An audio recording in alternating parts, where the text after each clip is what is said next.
Halo, selamat datang di 1401 Project YouTube channel. Apa kabar kalian semua? Semoga sehat selalu ya. Kali ini, kami ingin membuat alur cerita film Korea terkenal yang menceritakan kisah seorang gadis cantik namun harus mengalami nasib yang menyedihkan dan ketidakadilan, berjudul 2037. Tapi sebelum itu, jangan lupa like and subscribe ya. Langsung aja yuk kita masuk ke alur ceritanya.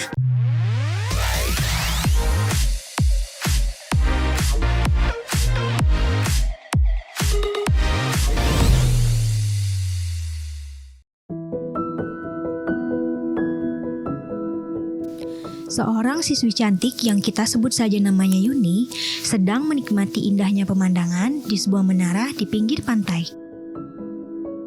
Di perjalanan pulang, Yuni bertemu dengan ibu yang sudah menunggunya pulang. Ibu Yuni adalah seorang tunawicara, namun Yuni sangat menyayangi ibunya. Yuni pun memberikan kue beras ketan favorit sang ibu. Di rumah, dengan sabar Yuni melatih ibunya untuk berbicara. Saat waktu tidur tiba, asma ibu Yuni kambuh. Ia pun memberikan inhaler pada ibunya, sehingga ibunya bisa tertidur kembali. Keesokan harinya, terlihat Yuni sedang bekerja di sebuah kafe, dan ada segerombolan gadis yang sedang bergosip. Ternyata gadis-gadis itu adalah teman Yuni. Terungkaplah bahwa Yuni sudah tidak masuk sekolah karena lebih memilih bekerja demi mencari uang. Yuni juga sempat gagal ujian kepegawaian negeri. Namun, teman-teman Yuni yakin dia akan lolos suatu saat nanti karena Yuni adalah murid yang sangat pintar. Ibu Yuni bekerja di sebuah konveksi. Saat sedang bekerja, Ibu Yuni mendapat pesan foto dari anaknya. Sang ibu pun tersenyum memandang foto itu. Akan tetapi karena terlalu fokus pada HP, tangan ibu terluka. Yuni baru sampai sangat khawatir, lalu meminta kepada teman bekerja ibunya, yang kita sebut saja namanya Udin, untuk menjaga ibunya. Mereka pun pulang ke rumah. Di jalan yang sangat indah melewati jembatan dan senja yang menawan, Yuni tersenyum bahagia. Sangat bahagia tanpa tahu masa depan apa yang akan dihadapi sang siswi cantik tersebut.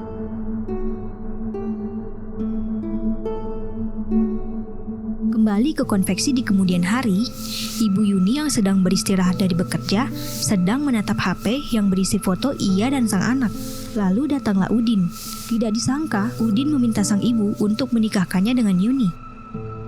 Mendengar hal itu, sang ibu sangat marah dan menampar si Udin. Malam pun tiba, Yuni yang berjalan sendirian ketika pulang dari bekerja merasa ada yang mengikuti. Benar saja, ternyata itu adalah ulah si Udin. Saat berbalik badan, Yuni dipukul. Ibu yang merasa khawatir karena Yuni tidak pulang dan tidak bisa dihubungi, berlari sambil menangis mencari sang anak. Terlambat. Ternyata Yuni sudah mengalami kekerasan seksual oleh si Udin. Yuni hanya terbujur kaku tidak berdaya. Sang ibu terus berteriak menyebut nama Yuni. Mendengar itu, Udin pun beranjak. Karena sudah dipenuhi perasaan amarah dan benci, Yuni mengambil sebongkah batu dan memukul kepala Udin dengan batu tersebut berkali-kali sampai Udin tidak berdaya. Saat diintegrasi, detektif dan pengacara mengatakan bahwa tindakan Yuni tidak termasuk pembelaan diri karena Udin telah tiada, sehingga tidak bisa dilakukan investigasi. Terlebih, Yuni dan Udin saling mengenal. Yuni meminta kepada ibunya untuk tidak melakukan apapun pada dirinya. Hal ini dikarenakan Yuni tidak ingin dunia melihat nasib malang yang menimpa dia dan sang ibu. Sang ibu tentulah sangat sedih dan mengatakan ini bukan salah Yuni. Di pengadilan, hakim memutuskan Yuni bersalah karena telah membunuh Udin dan ia mendapat hukuman penjara selama 5 tahun. Yuni tiba di penjara yang akan dia tinggali untuk menjalani hukuman. Sampai di ruang tahanan, Yuni disambut wanita-wanita yang akan menjadi teman selnya. Yuni diminta memperkenalkan diri, namun dia hanya terdiam. Akhirnya mereka menyuruh Yuni untuk memperkenalkan diri nanti saja. Yuni tidak sengaja mengenai salah seorang wanita di sel. Wanita itu mengamuk dan memukul Yuni. Teman-teman sel yang lain memisahkannya. Ternyata wanita yang sebut saja bernama Cinta memang mempunyai temperamental yang buruk. Yuni tidak bisa tertidur semalaman dan hanya menangis. Saat pagi tiba, ternyata kepala Yuni tidur di atas lengan salah satu teman wanita selnya yang kita sebut saja Kawati. Saat tiba waktunya makan, teman-teman sel Yuni mengatakan dia harus bertahan dan betah di dalam sel. Di dalam sel, semua tahanan memiliki pekerjaan. Teman-teman sel Yuni yang kita sebut saja Cinta, Hesti, dan Mawar bekerja di bengkel. Sedangkan dua wanita lain yang kita sebut saja Wati dan Kak Siti yang merupakan seorang terpidana hukuman mati bekerja di pertukangan. Mereka juga menyuruh Yuni memilih pekerjaan apa yang akan dia lakukan. Yuni pun bertanya, "Kerjaan apa yang menghasilkan uang yang banyak?" Wati pun menjawab, "Bengkel lah yang menghasilkan uang yang banyak." Akhirnya, Yuni memilih bekerja di bengkel. Saat waktunya tiba untuk bekerja, Yuni ikut berbaris di depan bengkel. Di bengkel, Yuni bingung dengan apa yang harus dia kerjakan. Saat pekerjaan selesai, Yuni bertanya kapan dia akan dibayar. Sipir pun marah dan berkata bahwa dia tidak akan dibayar. Di dalam sel, para wanita sedang berbincang. Namun Yuni yang masih belum bisa menerima keadaan dan nasibnya, hanya menangis dan meminta teman-temannya untuk diam. Ketika semua orang tertidur, Kak Siti menghampiri Yuni yang sedang termenung, lalu menceritakan nasib yang menimpanya sehingga dia mendekam di penjara. Ternyata dahulu, Kak Siti membakar rumah seorang sopir mabuk yang sudah menabrak putranya sampai meninggal. Dan di dalam rumah tersebut, ada 5 anggota keluarga sang sopir. Nasib yang hampir sama seperti yang dialami Yuni, ketidakadilan yang membawa petaka. Kak Siti pun merasa bersalah sampai saat ini dan mengerti apa yang dirasakan Yuni. Kak Siti memberikan masukan agar Yuni menulis surat dan melakukan sesuatu untuk menebus rasa bersalahnya. Pagi tiba, Yuni yang tidak pernah lupa dengan ibunya menuliskan surat. Kak Siti juga memberikan amplop dan perangko untuk Yuni agar ia bisa mengirim surat kembali ke bengkel. Akhirnya, perlahan Yuni belajar bagaimana caranya kerja di bengkel. Teman sel Yuni yang lain pun bekerja dengan giat. Di dalam sel, Yuni yang sedang mengepel tertarik saat melihat buku sejarah milik Kak Hesti. Kak Hesti pun memperbolehkan Yuni jika ingin membacanya. Ibu Yuni mengunjungi penjara dengan membawa makanan dan pizza. Namun sipir penjara tidak memperbolehkannya karena sudah aturan. Jika terus memaksa, maka Yuni akan dalam masalah. Sang ibu pun akhirnya mengerti. Tiba saatnya ibu dan Yuni bertemu. Ibu mengatakan bahwa dirinya baik-baik saja. Mereka pun menangis. Di kemudian hari saat akan absen, Yuni sangat kesakitan. Tubuhnya berkeringat dan dia tidak bisa berdiri. Teman-temannya pun khawatir dan mengatakan pada sipir wanita bahwa Yuni sakit. Yuni dibawa ke klinik. Saat di klinik, dokter mengatakan pada sipir bahwa Yuni tengah hamil. Sipir pun memberitahu Yuni apa yang terjadi. Yuni tidak terima. Dia berlari ingin mengejar ibunya. Karena perbuatannya, dia akhirnya mendekam di sel isolasi. Teman sel Yuni sedang berbincang dan merasa khawatir. Namun Cinta mengatakan sesuatu yang memancing emosi Wati. Mereka pun bertengkar. Kak Siti menghampiri Yuni di penjara isolasi dan memeluk Yuni. Yuni dibawa kembali ke selnya. Namun teman-teman sel Yuni malah berdebat kembali. Karena kesal, Cinta menarik Yuni untuk memukulnya. Namun hal itu digagalkan oleh Wati. Wati dan Cinta pun saling pukul. Yuni tidak mau makan. Kak Wati menyuruhnya makan. Ibu Yuni yang kembali berkunjung mendapat tolakan dari Yuni. Saat kembali esok hari, ibu pun masih ditolak. Berkali-kali ibu berkunjung tetap ditolak oleh Yuni. Yuni tidak sanggup menemui ibunya karena keadaan saat ini. Yuni yang sedang duduk bersama Mawar dan Hesti dikunjungi oleh geng wanita. Ketua geng tersebut ingin mengajak Yuni bertemu berdua.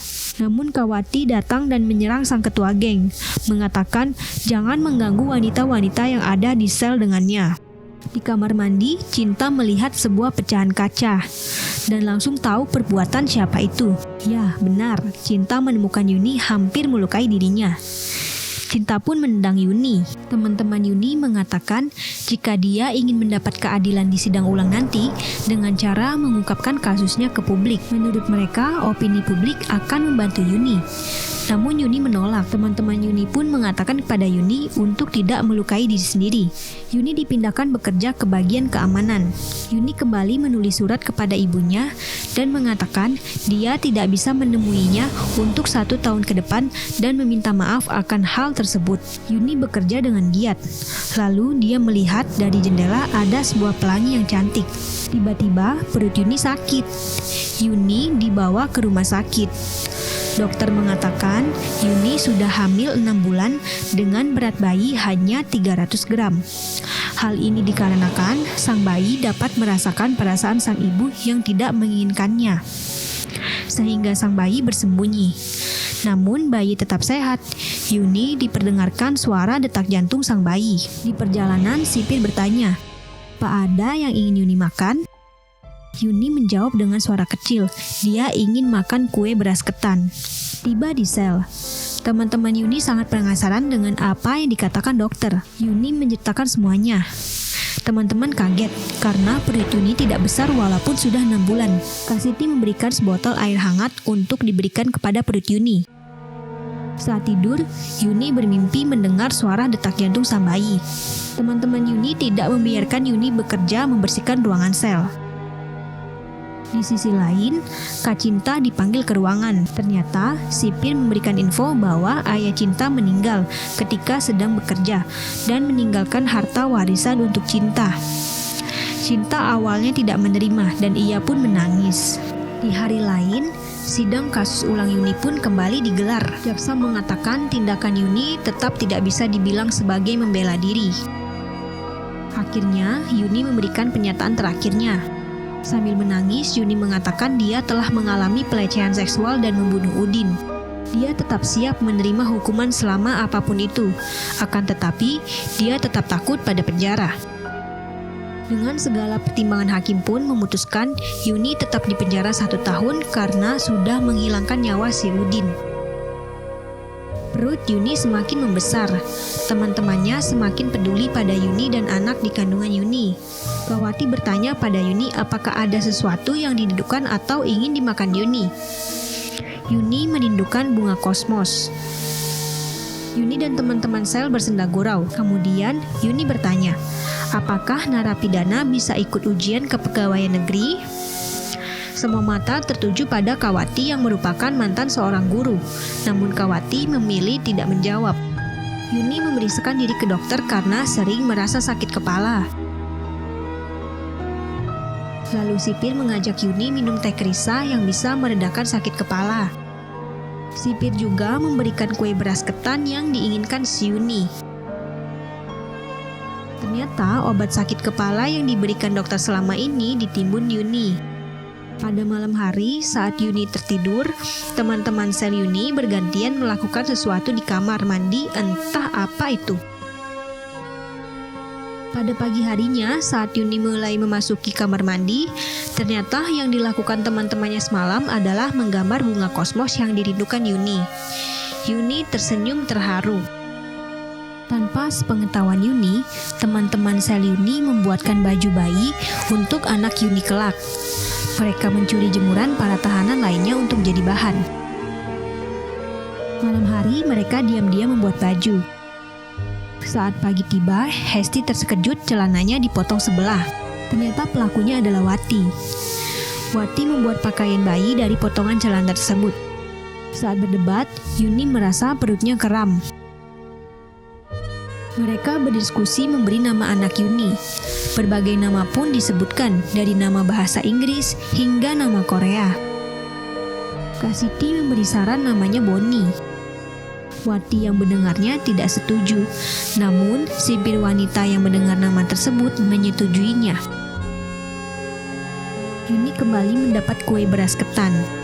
Yuni juga menggambar bunga kosmos untuk dimasukkan ke dalam amplop dan dikirim entah untuk siapa. Teman-teman Yuni masih melanjutkan proyek untuk membuat pakaian bayi untuk anak Yuni. Kak Cinta membuat mainan burung.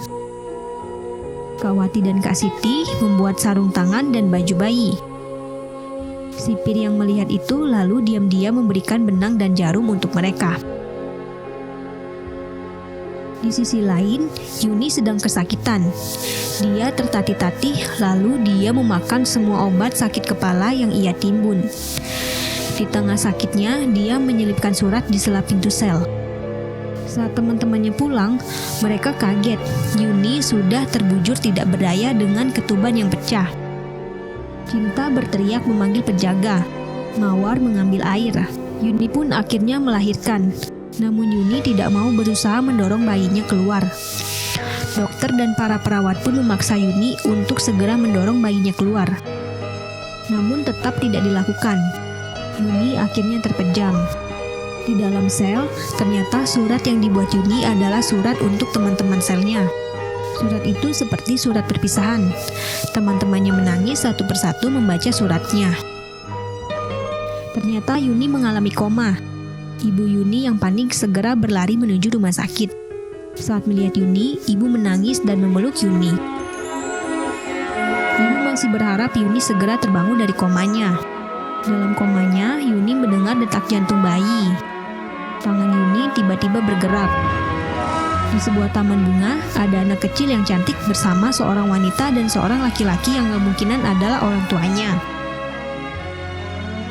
Terdapat suara Yuni yang mengatakan bahwa anaknya, Bonnie, harus tumbuh menjadi anak yang cantik. Terlihat ibu Yuni menyetrika baju dengan ID card wawancara di sampingnya. Ibu Yuni melihat ke depan dan tersenyum.